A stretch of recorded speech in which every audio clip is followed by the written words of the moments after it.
The amount of options you have in the Blood Web is kind of ridiculous, especially if you are new to the game or even play the game a moderate amount. There's a lot of items in the Blood Web. And in today's video, I'm going to tell you what the best ones are and which are the ones you should get whenever you're clearing out your Blood Web, because it can be tough and challenging, especially for newer players, to actually pick the right stuff. So in today's video, we're going to talk about the best items in the Blood Web, guys. Let's go.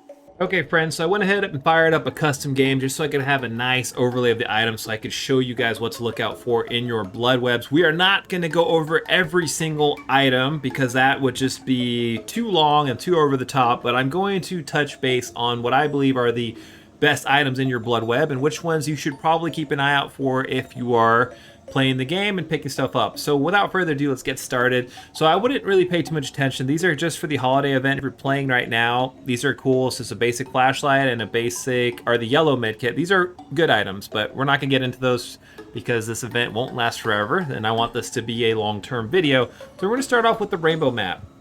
Rainbow map is really good. If you pops up in your Blood Web, I would say go ahead and get them on one condition. If you are someone who struggles at remembering where the generators are at, or if you like to boon and you don't know all the boon totem spawns yet, then I would for sure actually recommend a map. And actually, I sometimes bring the rainbow map in with me when I'm trying to do boons and totems. If I forget where the boons are located, I just turn on my map to find a totem, and it's really easy. It's like whenever you're walking by a totem within 8 meters, it'll automatically track, and there's add-ons that can increase this range and make it like really good. Like I think it's actually, I'll show you. That's what this video is. This one right here, the odd stamp increases the range you track items by 12 meters. So if you're within 20 meters of a boon, it'll just track on the map. So it makes tracking things insanely easy, guys. So yes, get the rainbow maps if you like to boon or just don't really remember where gens and spawns and stuff like that are. I recommend the map. If you don't care about that stuff, don't worry about the map. Skeleton key. Only one reason to ever get the skeleton key.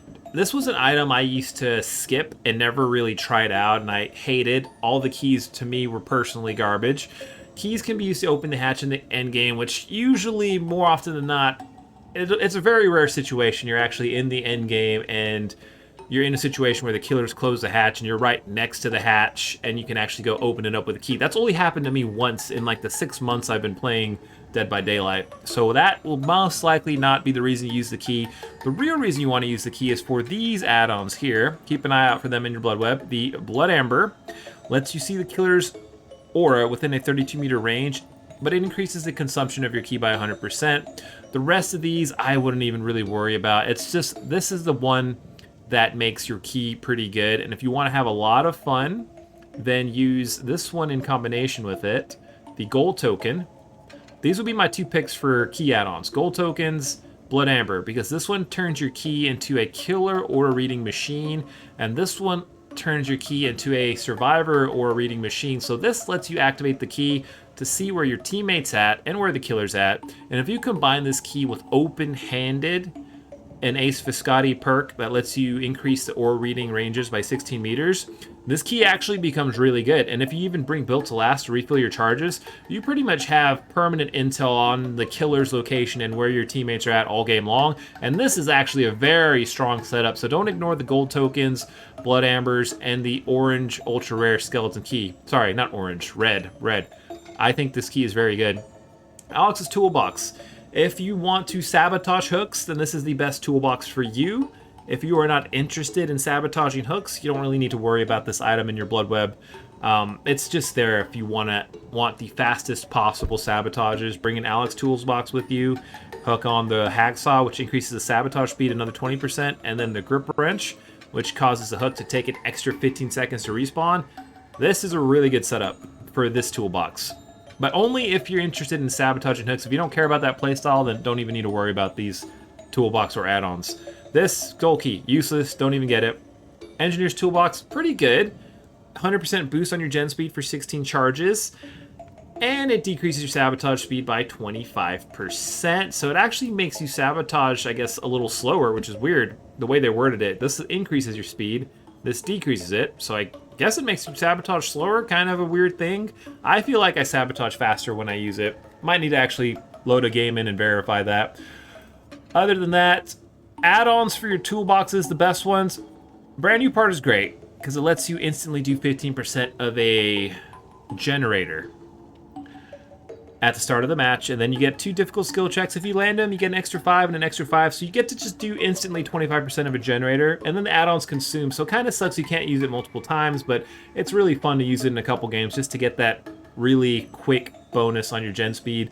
But for the toolbox, I would say the 2 best add-ons, or I guess the 3 best, would be the wire spools, which gives you 12 extra charges on your toolboxes.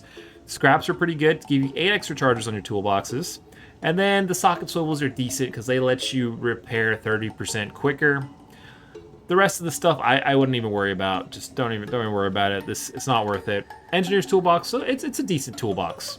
I'd say pick it up if you like using toolboxes, but it's not the best toolbox, so if you skip it, it's really not the end of the world. Purple medkits, always get them.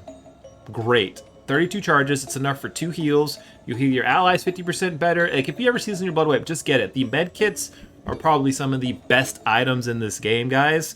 Don't ignore the medkits, especially the yellow ones, the green ones, and the purple ones. This purple medkit is really good. 2 heals in a game goes a long way, and if you pair it with the best add-on for medkits, the gel dressing, then you're just on another level, guys. This adds 16 charges to any of your medkits, which is usually enough to increase your medkit heals from 1 to 2 or from 2 to 3 in this circumstance, because this gives you 2 heals. You add on a gel dressing, that's 3 heals out of your medkit.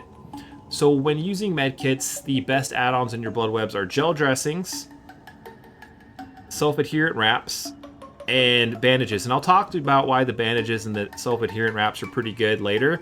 Decent ones, the needle and thread, the medical scissors, the surgical suture. These are fun because they increase your healing speed a little bit. These, like, I usually pick these up. These are decent items too. Gauze roll is also pretty decent. Gel dressing. So honestly, guys, the gel dressing, everything on this roll here are solid choices. And then the bandages, don't worry about this. Not even really too worried about these 2. Like, these 2 can be good, but they consume your medkit right away, so it's really hard to use them properly. Like, if you're advanced and getting pretty good at the game and you want to try out some nasty combos, I would say, yeah, sure, try out the syringe and the scriptic agent. But if you are a beginner or even like a moderate player, most of the time you won't really get value out of these, so I would just ignore them. You don't really need to spend the blood points on getting these items unless you just really want to get them because they are a little bit more rare. But honestly, the best thing to me on this whole page, gel dressing, hands down. Worst thing, actually the abdominal dressing. I don't know why it's considered rare, but you never want to use this because it takes away 8 of your charges, it increases your healing speed, but it just ruins most of your medkit setup, so don't even get this item. So purple medkits, very good. Purple flashlight, it's decent. I don't really care about it. I don't use flashlights that much. If you really want to be a flashlight player, then for sure get it, but if you don't really care about it, like, I'm more of a medkit kind of guy. Like, I think medkits are the best items, and toolboxes are a close second. Flashlights, to me, have always been a little bit of a joke, so really no big deal if you skip this one. Broken keys, useless, don't even get it. Commodious toolbox. This toolbox I would actually say is better than the engineer's toolbox because it lasts longer. While it only repairs at half the speed of this one, you get twice the charges, and it doesn't affect your sabotage speed. I guess this one debuffs it. I really need to check that out. This wording is strange. But this one, paired with the wire spool and the scraps, can last a very long time, especially if you combine it with perks like Streetwise from Nia Carlson and Built to Last from Felix Richter to refill your toolbox charges. You can be repairing generators for an extremely long time. Don't ever ignore the Commodious toolbox in your Bloodwebs. Always prioritize getting this one. The Ranger medkits, even the maps and keys can be great. So these are the top 4 items so far out of all the ones we discussed. Everything else is kind of just like meh. Except for this one. Green medkits. These are even better than the purple medkits. And this is my reasoning why. Purple medkits are 2 heals, and you heal others 50% quicker, but you don't heal yourself at a increased speed. Green medkits heal you 50% quicker. And allies 50% quicker. Granted, you don't get 32 charges, you only have 16, but your heal is really fast, guys. And if you combine that with the best medkit add-on, in my opinion, the gel dressing, you get 2 solid heals, and usually this is a decent setup. Like 2 quick heals in a game can make a huge difference, and they'll bring along something like a suture or scissors or a needle and thread. Doesn't really matter. Nothing's too big a deal. It's mainly the gel dressings, guys. Green medkits, very good. So again, green medkits, commodious. Purple medkit, possibly map, and skeleton keys if you want to try out any of those combos I talked to you about. Green maps, worthless. Mechanics toolbox, worthless. Sport flashlight, again, not really worried about it, dudes. Flashlights aren't really that great. I mean, they're okay. They can be really good if you're good at flashlight saving, but in general, for the average player, I'd say they're usually a waste of a slot. You're much better off with a medkit. Yellow medkits. Very good. Always get these in your Bloodwebs, guys. So you're seeing a trend here. Yellow medkits, green medkits, purple medkits, the green toolbox, and then the ultra rare map in the key. Yellow medkits are great, and this kind of ties into what I talked about earlier. So you get 24 charges with this one, heal other people 35% quicker, but where this really shines is if you add on a self-adherent wrap or a bandage to it. Like these add-ons, while they're just uncommon and common, they make this medkit have 2 heals, which is great. And then you can even add on a gel dressing for a 3rd heal.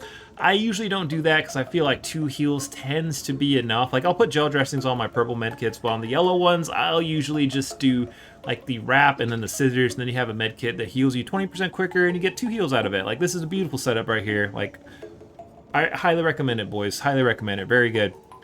Anyways, moving on, we got the yellow flashlights, don't worry about it. Toolboxes, camping aid kit, worn out tools. Like, camping aid kits are decent. Like, worst case scenario, if you have no items, just bring a camping aid kit with you, and at least you get 1 heal.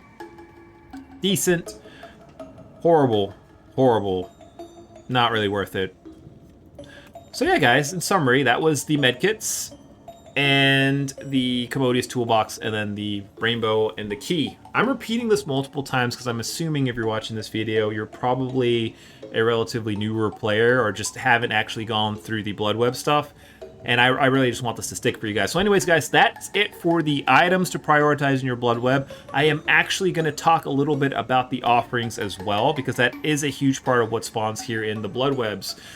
So, honestly, all of these purple offerings, guys, while they are very rare, none of them individually are actually very good. This one's kind of cool, the white word, because it lets you prevent losing your item in case you were to lose the game, and you get to keep the add-ons with it. So if you're using an item you don't have many charges with or anything like that, just use a white word so you can save that item even if you lose the game. Like if you have like a badass purple medkit with like a gel dressing and like some sutures and you don't want to lose it, just use a white word, no biggie. The rest of these, like, there's certain strategies you can use, but none of them are really that impactful for your games. This one lets you get some chests if you're trying to loot, extra luck if you have a luck-based build, if for some reason you want to start together with your buddies. This increases the hook spawns in the world, and this actually can be good if you stack multiple of these, but if you're using just one, it usually doesn't make that big a difference. Like, if you're going to get hooked, you're probably going to get hooked either way. Better off using something else. So I wouldn't really recommend any of these. There are a ton of map offerings. None of them I feel like are that important unless there's a map you really like a lot. Like, for example, I enjoy the Crow's Eye because I really like playing on Forsaken Boneyard. So for me, this is a top priority, but as you play the game more, you'll kind of realize which offering sends you to which map, and then you'll be able to make that decision for yourself. But just starting out, I really wouldn't worry too much about any of these here. All of these, don't worry about.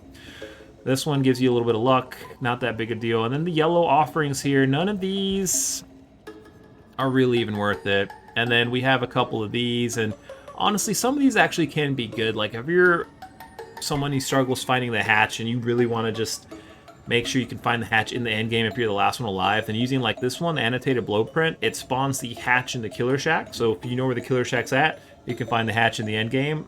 And then there is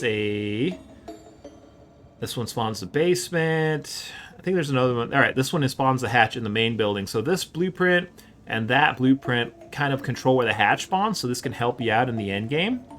So those are pretty good, but honestly, nothing you really need to prioritize in your Bloodweb, guys. Like, these are very niche circumstances where these even work. Like, I wouldn't even worry about any of the brown offerings. The best ones, though, are actually not showing here. Let me click out of this and go back into a main game real quick.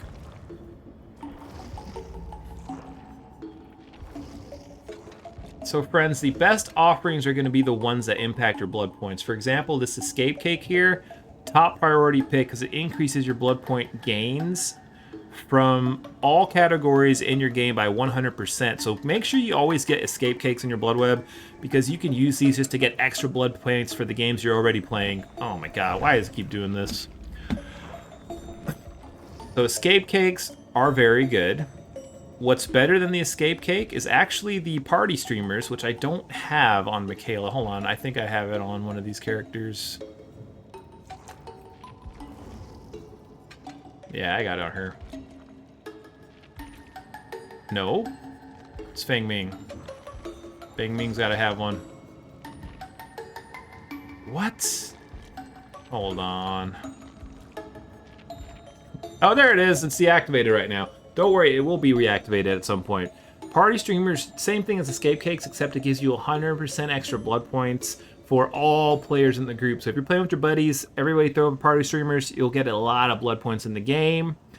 Envelopes are decent too, 25% extra blood points, all categories, not as good as the streamers are. And then I would say after the escape cake, probably the sealed envelopes, probably the next best one for blood points. And then all of these ones with flowers on, these all impact your blood points. So they all only work for individual categories. I'm not going to get into it. It's kind of a little bit technical as to what it impacts, but just make sure every game you're at least throwing one of these flower offerings up just to get blood points, guys, because there's really no reason not to unless you're using like a map offering. But anyways, guys, that concludes this episode. Kind of a little bit of a different one, more of like a tutorial about the blood web, but I hope this helps some of you guys out there who have been struggling to understand the blood webs and just dealing with the overwhelming sense of just look at all this stuff, what do I pick first?